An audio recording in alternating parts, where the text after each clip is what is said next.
Not a matter of if, but when crisis will rock your world. I'm Rashini Rajkumar, crisis strategist, licensed attorney, and host of The Crisis Files. In each case file, we explore a hot topic or controversy. My Crisis Squad and I seek solutions. Today, Crisis Squad member and CEO of Goff Public, Jennifer Hellman, is here. Jen is a reputation management and PR professional, relied upon by businesses, nonprofits, and native tribes. Jen is here for the case file I call Phone Etiquette. We dive into a topic that can heat up a room when opinions fly: your phones. Where to place them when out with others, how to use them or not. According to a YouGov survey from December 2023, as reported in the Wall Street Journal in June 2024, the preference for text messaging was highest among people 18 to 24. Only 16% of Gen Z thought the phone was a productive form of communication. Yikes, Jen. I don't think I'm old-fashioned, but there are lots of layers to unpack here. There are, and this is as much about changing workplace norms as it is about different generations in the workplace and how we communicate and our preferences and what it says about us. When you look at baby boomers, so these are people born between 46 and 64, they prefer face-to-face communication and believe that is above and beyond the most important. When you look at Gen X, those between 65 and 79, the years they were born, they kind of act as the bridge between the older and the younger generation. And you and I are in that. We are. So we see the value of the face-to-face communication. We also understand why some younger people might prefer texting. And we kind of play the peacemaker and try to bridge that divide. Then we have the millennials in the workplace and out in the world, and they prefer text over phone calls. And then we have this Gen Z generation coming up, and these are the people that are born between 1995 and 2012. They also like technology, but they do value face-to-face communication at work.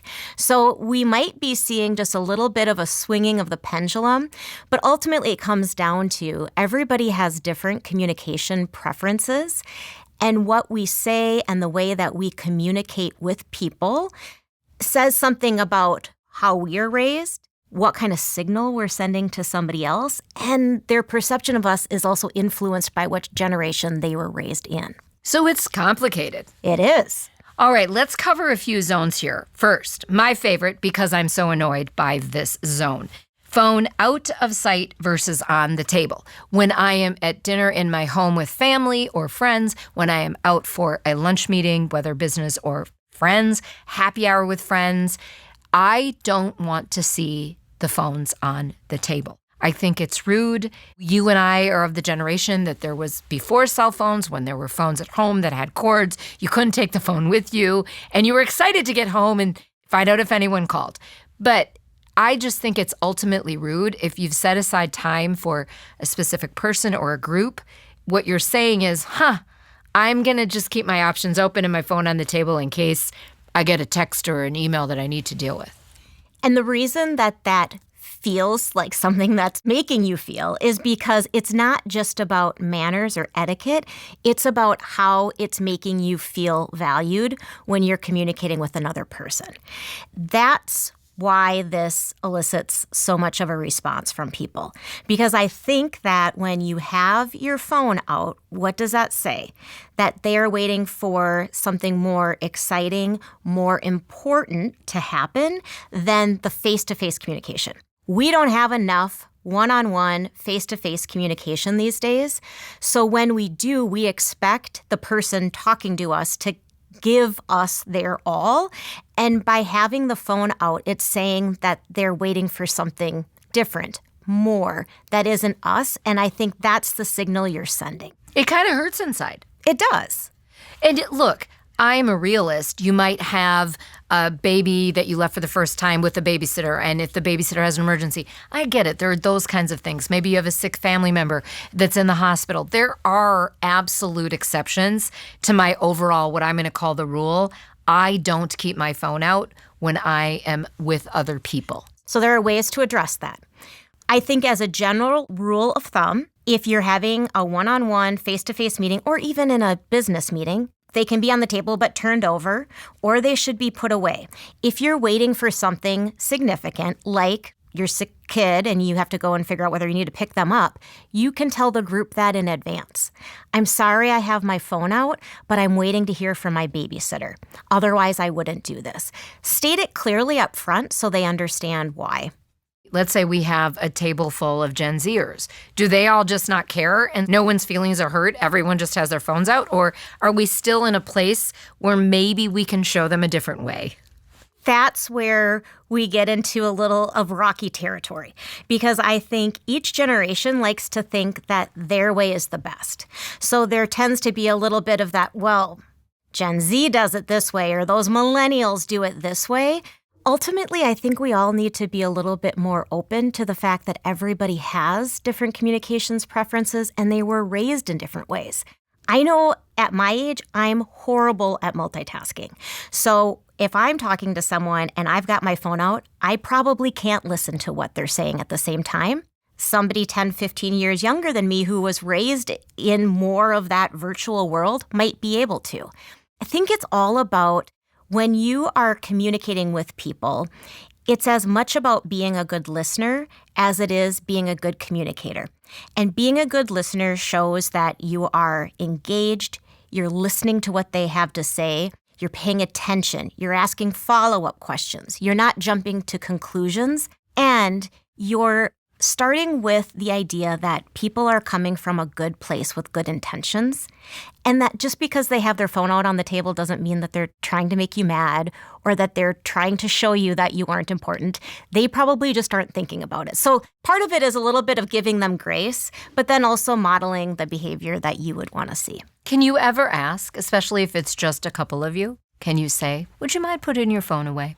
Or is there an emergency? Is that just totally uncalled for? I suppose that depends on your personality and whether or not you're comfortable with conflict. And how you ask it and all of those things. Yes. And by the way, our newest generation in the workplace, Gen Z, are not comfortable with conflict. So that might feel too direct to them. Our generation likes to be direct. We don't like to be micromanaged, and we like to be very short and to the point. So yes, that would be pretty natural for our generation to say, but you do need to think about how that's going to be perceived. And there's the old adage, you got to know which fights to pick. That's a good point, as right? always. What kind good of tone advice. are you setting in the beginning of a friendly conversation with someone if right away you're going to judge them for having their phone out? Right. Now, if they continue to be responding and not paying attention, maybe you can make a comment. All right. Here's another really hot topic, which I don't know if this is mainly cutting on generational lines or it's something else going on. The people who need you to text them first versus just call. So the unannounced calls situation. I've come around to feeling like I want to text before I get a phone call. Phone calls to me feel really urgent. Like there is something so big, somebody had to pick up the phone and call me. And so it makes me want to stop everything I'm doing. It's kind of like how texting used to be. When I get a phone call come in, I feel like it's to that level. And so I think that it probably is worth sending a quick text to someone and saying, do you have a minute to talk? And then letting them know what it's about so they know really whether it is a minute or do they need to drop everything they're doing? Can they call later in the day? It is disruptive to get a phone call. Now, that's also me being influenced by my generation and my preferences. And you have two sons who are Gen Z. Correct. And so we just text all the time. And I think texting to me is a very efficient way of communicating, a very direct way of communicating. And I know how you like efficiency. I do. Love efficiency.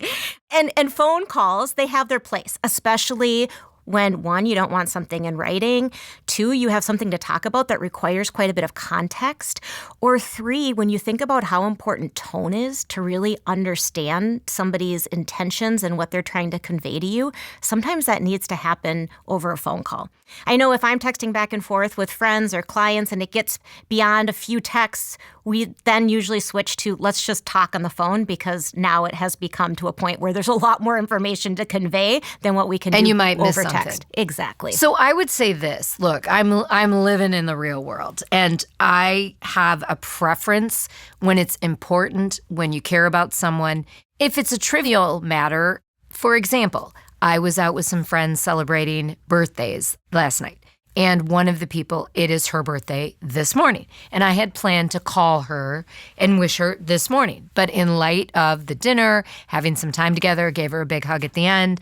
I even said, I was going to call you in the morning, but now I probably won't. She said, well, I love the hug. This morning, I sent her a little Bitmoji, happy birthday greeting. And I felt like that covered it because birthdays are important to me. And I was being true to myself, but also acknowledging that maybe she doesn't want to hear from me at 8 a.m. on her birthday before my busy day gets started, but I can still acknowledge it's her actual birthday. The important point you're making there, though, is about communication needing to be a two-way thing. Yes, there's what's important to you, but just equally as important is what's important to the person you're communicating with. For me, I know that texting my college girlfriends on their birthdays is enough. That's how we communicate. Texting my mom on her birthday would not be sufficient. That would not fly. Right. And I'm glad you mentioned that because we were also raised in a household where birthdays were very important. My mother prided herself in being the first person to call you on your birthday, even if that meant, you're at college at 7 a.m., you're still sleeping, which I wish I could sleep till 7 now. But at that time I did. That was her thing. And we just knew it was coming. So I would say this, just like I say to my clients when we're dealing with crisis or any kind of strategic communication, know your audience. And if you know that this is a person who prefers a text first or really needs, even for social, to make an appointment to talk with you on the phone, then respect that.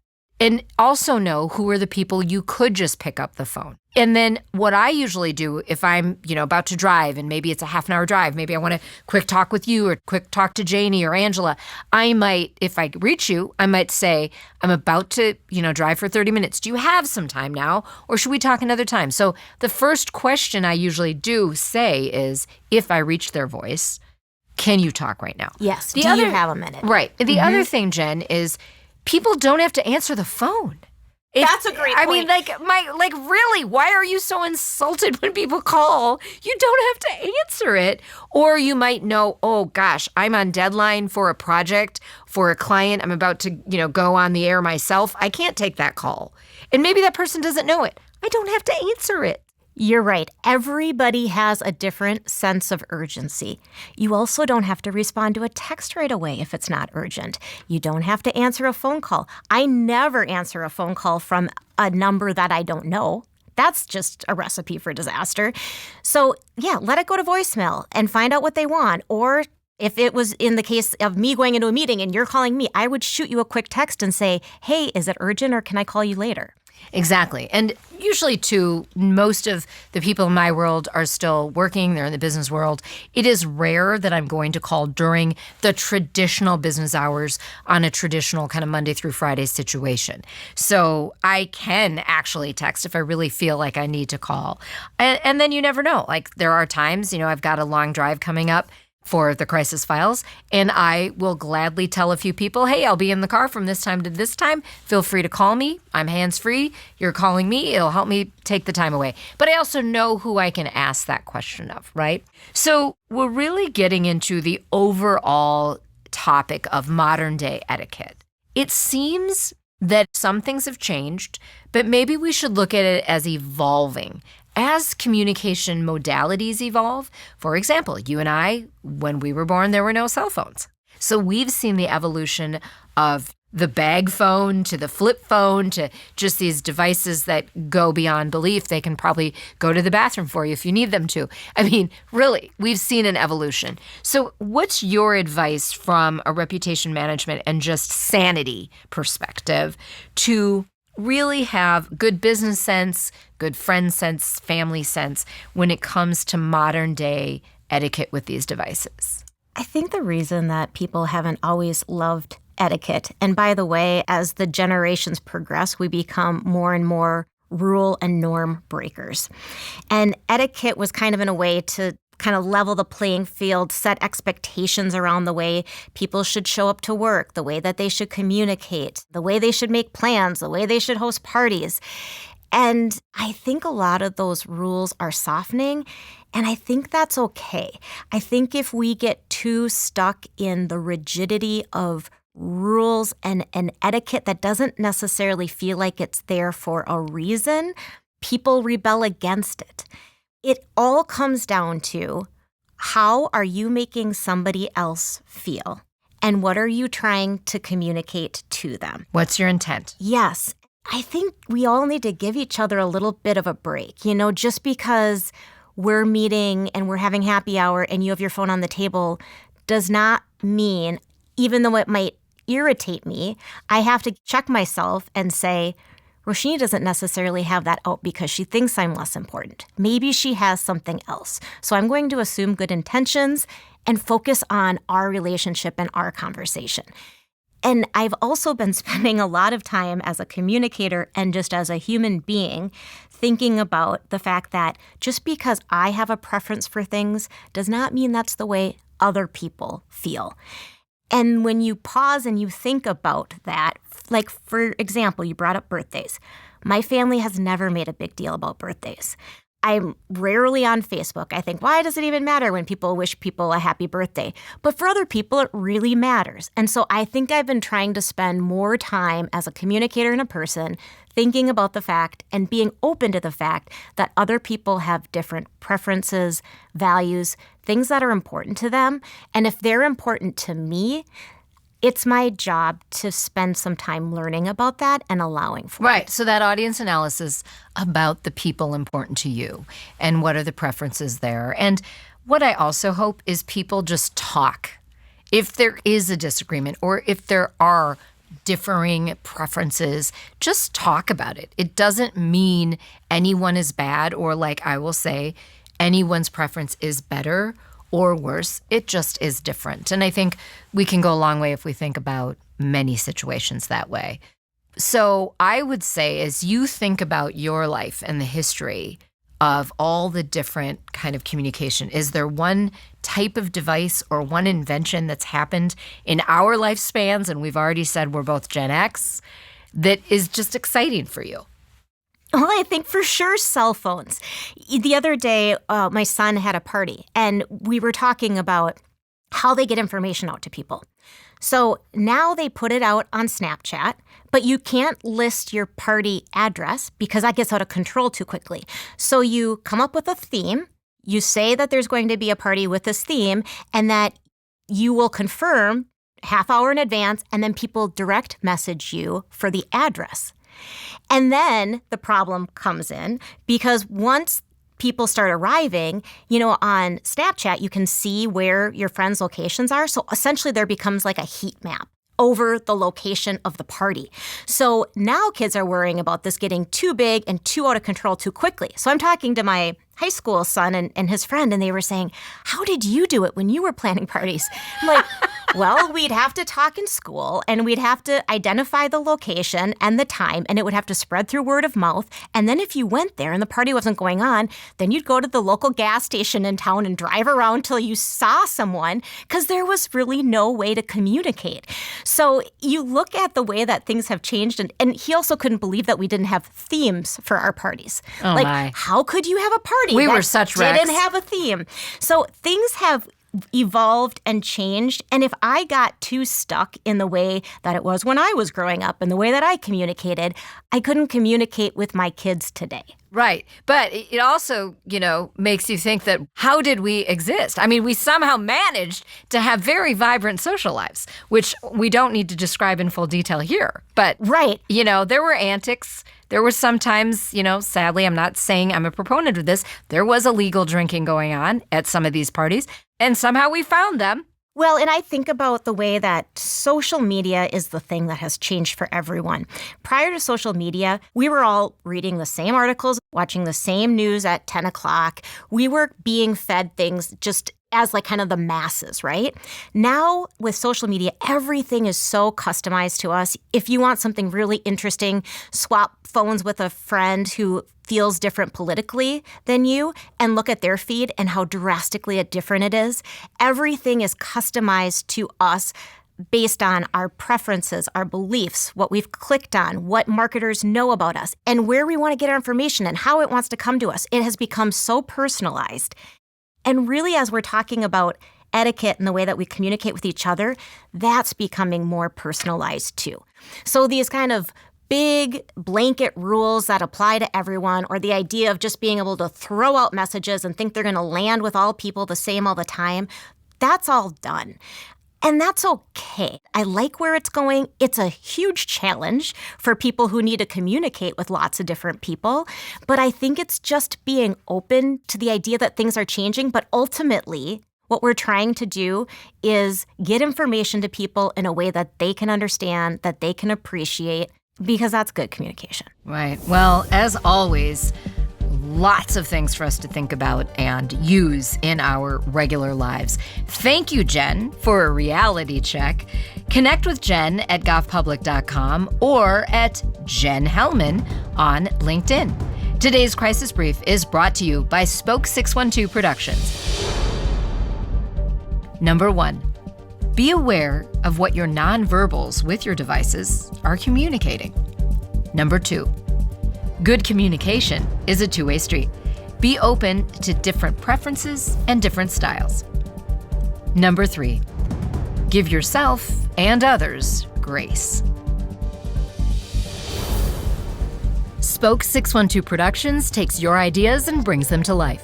Linda, Sarah, and Matt are committed to excellence and inclusivity.